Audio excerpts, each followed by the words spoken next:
Icône, pour vous servir. Bienvenue sur ma chaîne. Aujourd'hui nous parlerons de Michel de Nostredame, plus couramment connu sous le nom de Nostradamus. Apothicaire et auteur de son temps. Celui-ci naquit en 1503 à Saint-Rémy-de-Provence en France. J'ai choisi de parler de lui car il est très connu pour avoir soi-disant prophétisé certains faits au cours de l'histoire. Et certains en profitent pour malmener les vrais dires de cet homme. Regardons ça. Générique.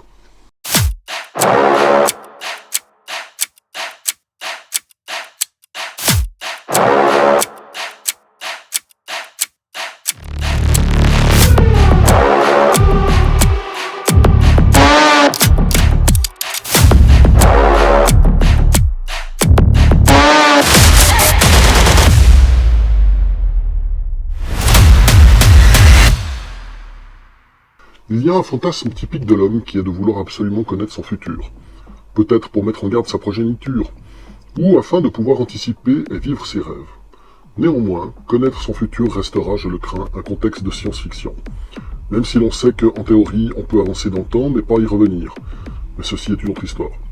Aujourd'hui, mon intérêt se porte à Michel de Nostredame, qui publia en son temps le livre Les Prophéties, qui le rendit célèbre, malgré l'Inquisition qui, suite à sa publication, souhaitait faire de lui une brochette. Je ne vais donc pas rentrer dans les détails de la vie du personnage. Bon nombre de reportages le font déjà à son sujet. Je préférerais débunker certains quatrains de son livre dont certains s'amusent à modifier et à retourner les phrases pour en faire croire à des prédictions soi-disant tout à fait authentiques et écrites par cet homme. Petite parenthèse, pour vulgariser, un quatrain est comme une poésie de 4 lignes qui riment. Fin de la parenthèse. Rien compris, moi. Je vais donc vous montrer comment il est très facile de vérifier ses prédictions. Nostradamus numérotait ses quatrains. Vous pouvez consulter l'œuvre originale scannée sur certains sites comme celui de Gallica, dont je vous transmets le lien dans la description. Sinon, il existe des versions en ligne qui sont en français contemporain, notamment sur Wikisource. Prenons l'exemple de ce genre de vidéo parlant de Nostradamus et qui fait plusieurs milliers de vues sur le réseau et dont les personnages crédules raffolent. Si vous êtes un esprit critique, vous vous méfieriez naturellement de ce genre de titre. Nostradamus, les inquiétantes prédictions de 2022. Mais bien sûr, je sens venir comme une odeur de brûlé dans mon lobe temporal quand je lis ça. Déjà le mot inquiétante dans le titre, afin d'essayer de te faire flipper un minimum. Je trouve ça presque aussi intéressant qu'un documentaire sur la vivisection des fourmis rouges parmi les fraises des bois le dimanche après-midi sur une chaîne télé bien connue que je nommerai pas ici. Les prophéties ne sont pas optimistes pour 2022. Un devin respecté de la noblesse et la royauté. L'histoire de cette personnalité connue jusqu'à ce jour montre qu'il avait gagné des lettres de noblesse auprès de la royauté. Et pour cause, c'est lui-même qui avait annoncé à Catherine de Médicis la mort du roi Henri II. Par de nombreuses métaphores interprétées, il aurait prédit des événements qui auraient eu lieu au XXe siècle dont certaines se seraient avérées. De plus, ce genre de vidéos détourne généralement les sources utilisées pour défendre leurs dires. Ce qui compte, c'est les likes, et rien d'autre. Et en espérant faire du fric et du fric. YouTube mène une guerre juste et incessante à ces vidéos polluantes de complotistes à mentalité perturbée, en les bloquant au mieux possible. Mais au final, c'est votre propre sens critique que vous devez faire valoir. Lorsqu'une personne se fait influencer par ce genre de vidéos tape à l'œil, avec des slogans putaclic, vous devenez une marionnette insoupçonnée de la désinformation. Vous prenez tribut d'infos fournies par des inconnus qui tentent de vous faire croire à des faits illogiques, sans fondement, sans véritable source et sans véracité. C'est le même procédé que certains gourous utilisent pour rameuter des nouveaux disciples pour une secte. Êtes-vous aussi crédule que les sectaires? J'espère que non. Car par leur méthode de désinformation, on frise souvent une sorte d'hypnotisme. Vous avez droit à votre opinion. Argumentez-la sur la base de vos données correctes et définies. Vérifiez vos sources, ne prenez pas pour acquis les dires de gens peu scrupuleux. Dans ces quatrains, Nostradamus restait quelque peu assez vague. Évidemment, il ne donnait pas de date précise, et les tournures de ses phrases pouvaient être facilement attribuées à différents événements.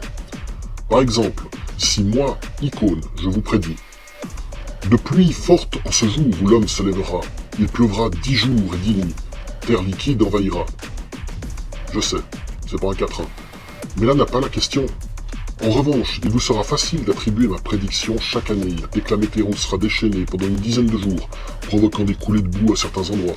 Je ne suis pas prédicateur, mais je sais que cela arrivera sur notre planète cette année. La probabilité que cet événement arrive est totale. Mais Michel de Nostredame a de nombreuses fois prédit des guerres en mettant l'accent sur le fait que celles-ci amèneraient la famine et la pauvreté. Je suis désolé de dire que ce n'est pas une prédiction. Une guerre amène généralement famine, pauvreté et maladie au sein d'un pays. Durant une guerre, les sources de nourriture sont interrompues. les ressources bloquées. Et dans certains cas, pour certains pays pauvres, les maladies surviennent suite à ces facteurs. Donc prédiction plus que médiocre. Prenons l'exemple d'une page web qui ose parler de prédiction de notre pote Michel. Et ceci ne m'étonne même pas. Je cite. L'Union Européenne condamnée. Déjà le titre vous dit que vous êtes foutus, et voici la preuve qu'ils fournissent. Le 4e 4-1 de la Century 2 est selon les spécialistes, oui mais lesquels de spécialistes, sans équivoque. En effet, Nostradamus y parle de temples sacrés de style romain. Donc, selon ce magazine, le 4e 4-1 de la Century 2 parle de temples romains sacrés. Or moi je lis sur Wikisource. Depuis Monaco jusqu'au près de Sicile, toute la plage démourra désolée. Il n'y aura faubourg, cité ni ville qui par barbare pillé y soit et volée. Je me demande bien où ce magazine voit les temples romains. Ici Nostradamus parle de Monaco comme un lieu bien connu, et jusqu'en Sicile, prétendant que tous les lieux seront pillés par les barbares. Or il est facile d'attribuer l'image d'un temple sacré à une ville ou un empire. Rien ne définit clairement temple sacré. Tout reste à supposition et interprétation. Et on peut donner aussi 1000 images au mot barbare. Mais pour l'époque, barbare voulait dire étranger au pays. Rien de plus. On peut donc dire qu'il s'agit encore d'une prédiction de guerre parmi tant d'autres de notre ami Michel. Puis, notre super magazine de référence nous informe que notre cher Nostradamus informe la désintégration de l'Union Européenne en 2022. Ouais. Déjà, à quel moment parle-t-il de l'Union Européenne dans ces 4-1 ? Et si on compare les deux textes, il y a clairement un problème. Mais je vais être de bonne foi et me dire « Oh, zut, notre journaliste s'est trompé en tapant les références. » Pour ma part, le journaliste qui a composé cet article était au seuil de son week-end et il tenait à pondre cet article en moins de 5 minutes. En tout cas, s'il a mis plus de temps que ça, il est pire que ce que je pensais. Poursuivons plus loin dans l'article. 3. Le Japon tremble. Où est-ce la Californie ? Dans l'empire du soleil levant que les États-Unis d'Amérique sont situés à la jonction de plaques tectoniques et sont sujets à des tremblements de terre dévastateurs. Selon les vers trouvés dans le 3e 4-1 de la Century 3, une secousse sismique d'une ampleur sans précédent sera ressentie en 2022.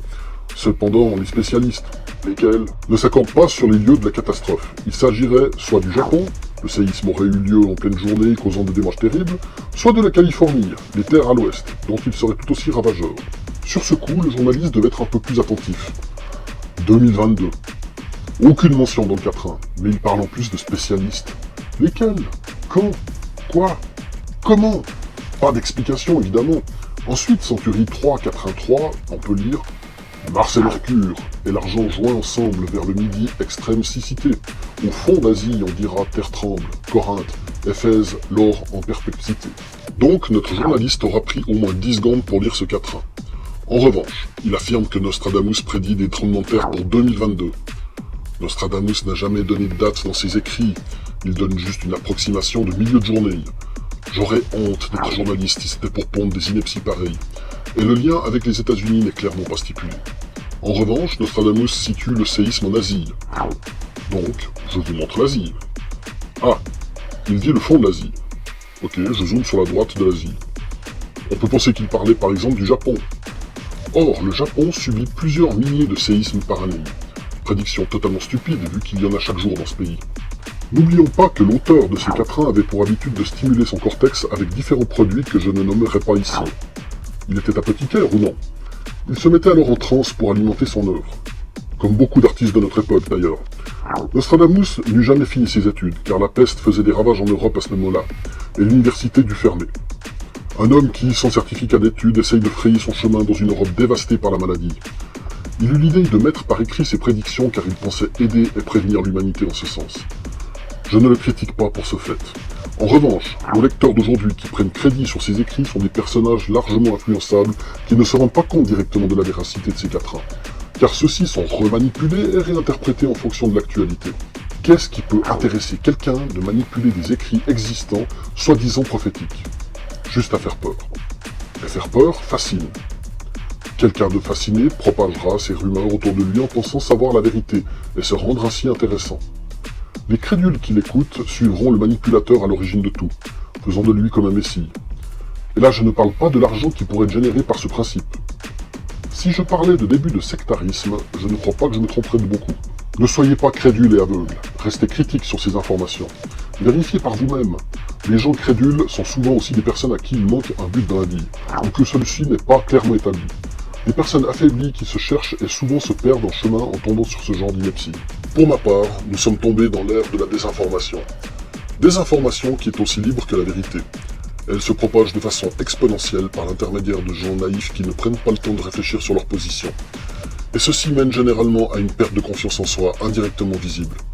Évidemment, il faut savoir écouter, mais il faut aussi savoir gérer ces informations et en faire deux colonnes, le pour et le contre.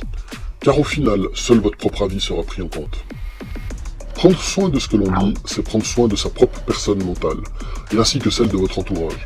Même moi, vous devez mettre en doute mes paroles et vérifier les dires, avant d'en parler de quelque façon que ce soit. Michel, lui, ne pensait pas à mal de vouloir éditer ses inepties. Je ne le critiquerai pas, mais je pense qu'il serait en colère s'il voyait ce qu'on faisait de ses écrits. Et pourtant, vous le savez, de nos jours, tout est falsifiable, même les vidéos. Vous devez être méfiant sur tout ce que vous pouvez lire, entendre et voir. Et même si vous manquez de moyens pour vérifier, il vous reste le rasoir d'Occam. Le rasoir d'Occam est un concept qui stipule que lorsqu'il vous manque des informations sur une décision à prendre, la solution la plus simple est la meilleure. Donc, si j'applique ce fameux rasoir d'Occam, lorsque vous croyez obtenir une information intéressante à relayer mais que vous n'en possédez pas les sources, eh bien abstenez-vous. Vous représenterez ainsi comme un blocage dans un engrenage de propagation de rumeurs. Si l'on revient à notre ami Michel, vous pourrez constater que ces quatrains restent toujours très vagues dans leur description. Et toutes les prédictions sont plus ou moins logiques, car celles-ci ne sont pas clairement identifiées dans le temps. Un exemple des quatrains de Michel parmi les plus célèbres. Le lion jeune, le vieux surmontera. En champ bellique par singulier duel. Dans cage d'or, les yeux lui crèvera. Deux classes, une, puis mourir, mort cruelle. Ces quelques lignes, beaucoup croient qu'elles prédisent la mort d'Henri II lors d'un duel qui, blessé gravement à l'œil, mourut 10 jours plus tard. De nouveau, la symbolique reste vague et ne démontre aucunement l'attachement au roi Henri II. Au Moyen-Âge, le lion représentait généralement le Christ dans la religion chrétienne. On pourrait donc imaginer l'Église en général. La citation du vieux lion n'est de nouveau pas clairement définie, mais celui-ci terrasse le jaune dans sa cage d'oreille. Le champ bellique signifie aimer la guerre. Cage d'oreille qui représente le luxe et le pouvoir. On pourrait donc interpréter par ces deux premières lignes que le Christ ou l'Église entre en guerre avec quelqu'un vivant dans le luxe et au pouvoir. Mais personne n'est défini. Quant aux deux dernières lignes, la compréhension va de nouveau au bon vouloir du lecteur. Les partisans de la mort d'Henri II estiment qu'il s'agit de son aume d'armure dont la lance est entrée et transperça son œil, alors que la cage dorée signifie à cette époque les appartements de la royauté. Voilà une interprétation authentique de ma part, et ainsi la façon que j'ai de la comprendre. On démontre ainsi qu'il est très facile d'interpréter des faits réels à partir d'écrits très vagues, sans position dans le temps. Imaginez-vous au bord d'une route en pleine campagne, en train de vous dire « La prochaine chose qui passera sur cette route sera une voiture ». Quel est le pourcentage de chances qu'effectivement une voiture passe? Et encore, je me suis retenu de vous dire sa couleur, la marque, le modèle et même le nombre de passagers.